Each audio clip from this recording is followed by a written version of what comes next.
Hey there storytellers, welcome back to my channel and welcome back to today's Bookoween video. Today's video, as you can tell from the title down below, is going to be a bit of a recommendations video.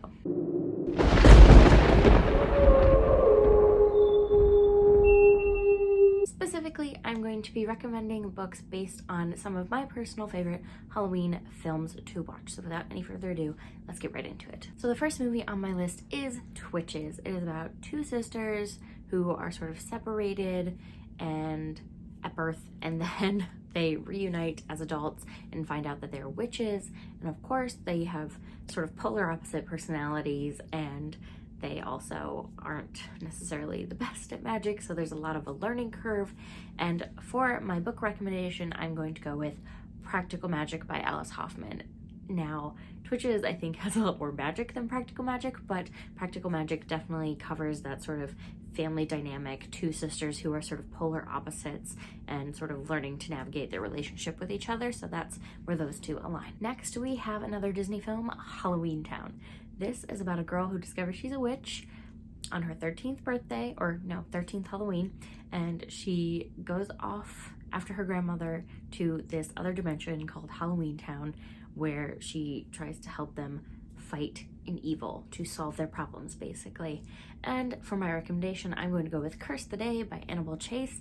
This is kind of the adult version of Halloween Town. It is about a girl who gets stuck in a supernatural town full of fairies and goblins and witches, who discovers she's stuck there because she too is a witch, and so she learns sort of what that means, learns how to be a witch while also helping to solve crimes that are taking place in the supernatural town of Spellbound. So there's a lot of overlap on these ones, and I really would say that Curse the Day definitely gives Halloween Town vibes. Next, we have the ever classic Halloween with Jamie Lee Curtis playing Laurie Strode, who finds out one year that the boogeyman is after her. It's an escaped patient named Michael Myers, who the audience learns is her brother. And it's this 70s, 80s film, and it just has it's an 80s film set in the 70s, I think, and it just has all these campy vibes to it. And for my recommendation, I have to go with The Box in the Woods by Maureen Johnson. That second timeline that takes place in the 70s just gives you all those campy slasher film kind of vibes, and I just kept thinking this is perfect if you like Halloween. Next, we have a recommendation that I can't vouch for because I've never seen the film or the novel, but I'm gonna go ahead with it anyway. And if you like Crimson Peak, which is about a sort of family, this girl who gets swept away by this guy who she thinks is perfect, and then come to find out he has this crazy family history, and she gets swept off to his like house, and it's dark and creepy and all that stuff, and she starts seeing ghosts. So my recommendation for that is Rebecca by Daphne du Maurier, and I think it fits because if I understand, Rebecca is about this girl who goes off and marries this man, and then she starts seeing ghosts at his house. So that's where the overlap came for me, but like I said, I haven't read or seen either of them, so can't really say for sure. Next, we have Coraline, and this is about a young girl who discovers another world and another mother who kind of gives her everything she wants and makes her happy. And of course, that comes with a price. And Coraline figures out that the other mother likes to play games, and it's a very deadly game as she races to sort of find the souls of these missing children and get her parents back and escape all at once. And for this, I'm pairing it with The Most Dangerous Game by Richard Connell. And this is a short story, and is about a man who goes to this island, or he gets trapped there. I don't remember exactly how he ends up there. But there's this rich, sort of eccentric guy that lives on the island, and the main character soon finds out that the eccentric rich guy likes to play a very dangerous game. And so my connection there was that you have these two characters who sort of walk into this situation that seems okay at first and end up playing a very deadly game. Next, we have Sleepy Hollow. The film follows Johnny Depp's character. I don't think he's Ichabod. I think he's somebody else. I don't remember. And he falls in love with Katrina von Tassel, and she's actually like kind of a witch, and it's a whole thing. But the original story, The Legend of Sleepy Hollow, is of course a legend. It's about this legendary ghost figure, and this character plays a role in the film as well. And for my recommendation, I'm going to go with The Monkey's Paw by W.W. Jacobs. This story is about a family.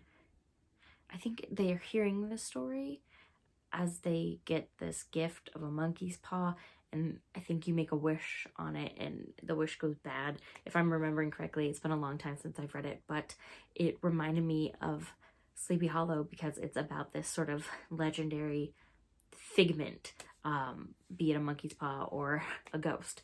But there are consequences to sort of engaging with this legendary figment, and it brings only bad things to those who do. Next, we have Hocus Pocus. This follows a young boy, Max, who unwittingly unleashes the evil Sanderson sisters on Halloween night, and the sisters wreak havoc in the town of Salem. They're witches. They just literally run amok, and Max tries to defeat them. And for my recommendation for this, it's going to be The Wicked Deep by Shay Earnshaw. This story also follows sort of three wicked sisters who are witches, but there's a fun twist to it, and I don't want to tell you what it is because it kind of ruins the story. But at any rate, there is another sort of male character looking to stop the evil witch sister trio. Next, we have Bram Stoker's Dracula with Gary Oldman. It's very sort of sensual and romantic, a little bit more exciting for me than the actual novel, but it, of course, follows Mina Harker as she sort of begins her entanglement with Dracula after her soon-to-be husband, Jonathan Harker, is sent off to the Count's estate to sort of put his affairs in order and help him purchase land and all this stuff in London. And my recommendation for this would be the book that helped inspire Dracula, Carmilla by J. Sheridan Le Fanu.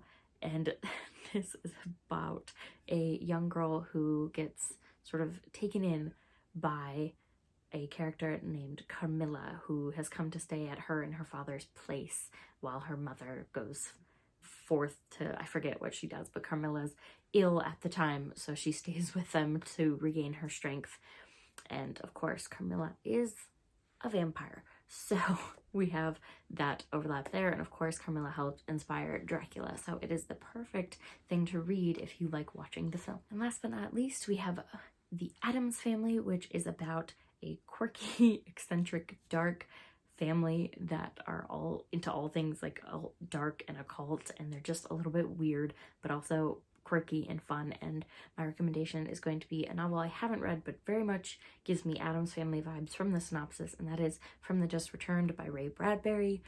It is about a quirky, eccentric family who is gathering, and they have an adoptive son that's kind of left to record the family's history because he's the only one that's going to die. The rest of them are weird and immortal and all kinds of, I think they're varying degrees of creatures, so it very much gives me Addams Family vibes. But that is it for this video. If you enjoyed it, let me know by leaving a like down below. And of course, I am aware that many of the movies that I mentioned have been inspired by books. They've been adaptations, so you can obviously just read the book when you watch the adaptation, but I thought I'd mix it up a little bit, make it a little bit more challenging for myself to give those recommendations.